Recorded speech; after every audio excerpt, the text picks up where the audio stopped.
my message to women is be yourself. You can achieve anything, and trust me, you will go places. Our royal hustler this morning, as we've already spoke to you about her very illustrious journey.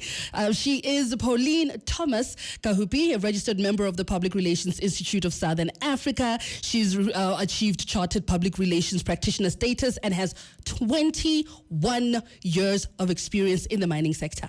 And hey, that sector doesn't play around. So to know that she's worked there, and not only worked there, but worked at a senior managerial level within the field of HR, PR, communications, branding, and sustainability. Now, in Pauline's role, she is Namdeb's head of corporate affairs and sustainable impact, and she leads the development and execution of her discipline area strategies, supporting the business and supporting the operations. But here is where my heart just went, man, her philosophies in life. She says life is a journey, not a destination. And to live a creative life, we must lose our fear of being wrong. Hey, it's that part. It's that fear, because sometimes we are so afraid to even try because we're like, I will fail, I will get this wrong, So just to liberate yourself from that. But before we get to her philosophies, we need to get to know her just a little bit better. Pauline, good morning, and thank you so much for making the time. Hi, Sibo. I'm very excited to be here. I listen to you practically every morning. Don't say that. No. Okay. Now. You have to be absolutely on my side on this one. Is it true that I bully Morris? Yes, you do. Oh, goodness, Pauline. You had one job. And I failed. What did I say my philosophies are? Do not be afraid to be wrong. Pauline, tell us a little bit about you, your background. Where did you grow up, and what made the woman that you are today? So Pauline was born in northern Namibia, in the town of Oshikuku. And at the age of 3 months, I moved with my parents to the diamond town of Oranienburg. We were actually part of the first cohort of black families that moved to the town then. And I had an extremely happy childhood, very privileged, I would say, now that I reflect back. And obviously being at almost like a teenager when Namibia gained independence, looking back at my childhood, I realized it was a very privileged one.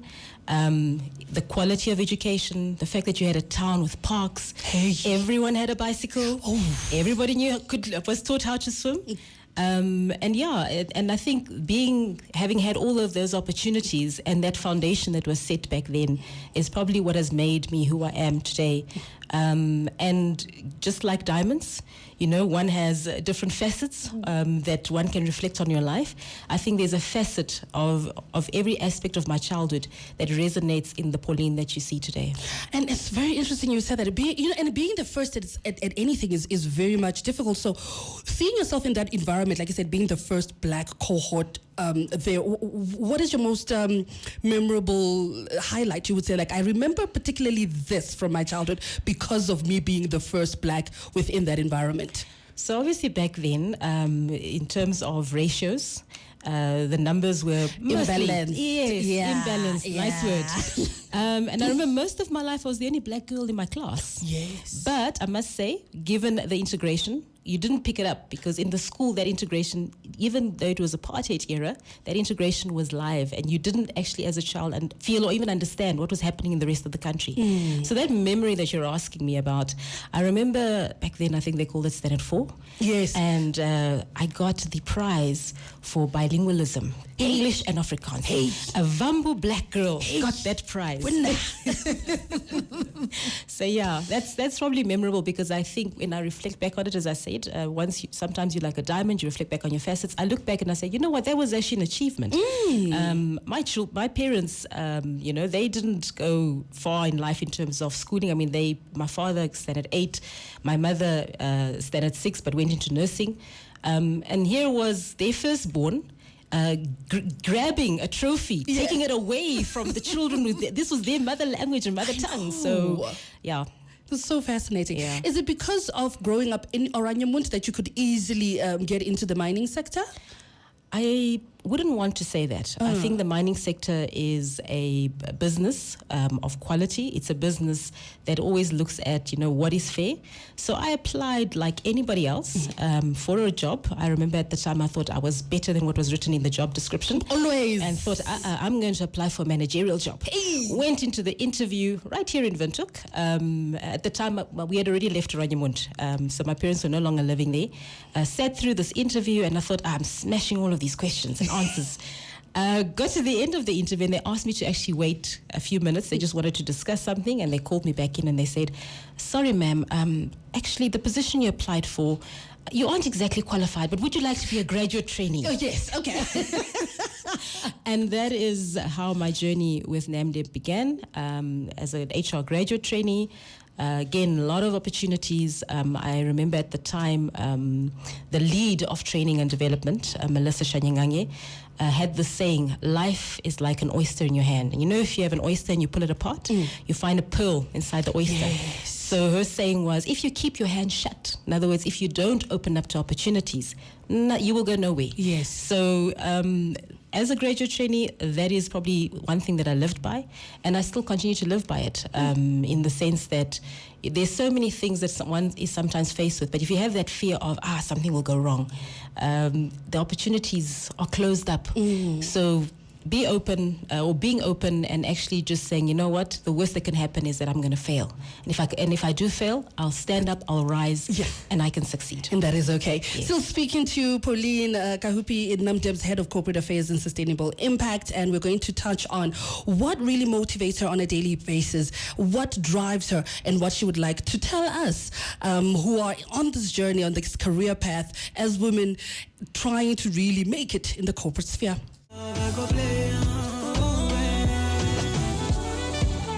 When R&B meets Afrobeats, it's Chris Brown with Wizkid saying, call me every day. Still talking to Pauline Kahupi, Namdeb's Head of Corporate Affairs and Sustainable Impact. She is an award-winning, please, guys, she was in Oranje Bona.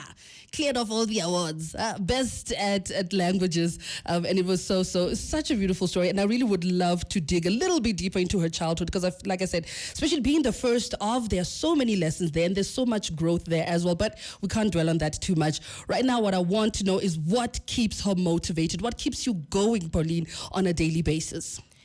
So, Sibo, that question is probably one that when I wake up every morning, what gets me out of bed? I think that's a better way to ask it. Yes. And what gets me out of bed every morning is knowing that I'm probably going to learn something new today. I'm going to have the opportunity to grow. But even more importantly, I'm a kind of person that's energized by people. Yes.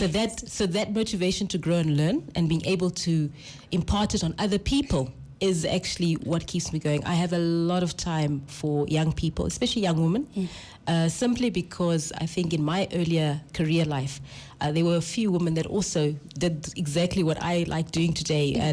And I know there aren't enough of us that do create that encouragement, that create those platforms. And when I grow or when I see someone that's growing, yo, Sibo, it's like you're growing the nation. What have you intentionally done, especially, like you said, with young women in the corporate space, especially black young women? What would you like to tell them on how to maneuver their way through? I wouldn't want to say just black young women. I think any woman, given the fact that in this country, when we talk about affirmative action, it's all women that have been previously disadvantaged. My message to any woman is that, especially given that I come from a mining industry, it is a man's world. It is. But there's nothing that we as women cannot achieve or do. And more importantly, we shouldn't lose ourselves.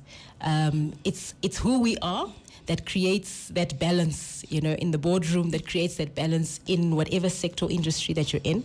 And I think given that women, we carry sort of a different type of emotional well-being and the way that we bring ourselves across, that is something that complements any industry. And they always talk about, the more you have synergies, inclusion and diversity, my message to women is be yourself. You can achieve anything, and trust me, you will go places. I love that. In ending, I really want to circle back to your philosophies, and I want you to give us instances when this philosophy came to life. Either life is a journey, not a destination, or to live a creative life, we must lose our fear of being wrong. So as you shared with the listeners, I was given the opportunity to go and work in De Beers, UK. I'm sure people are like, oh, wow, you know, how did that happen? I was so impressed, yeah. And obviously when it originally reached me, I was also like, oh, wow, I'm going to be working in London. And I must say it was very tough. My first few months were very tough.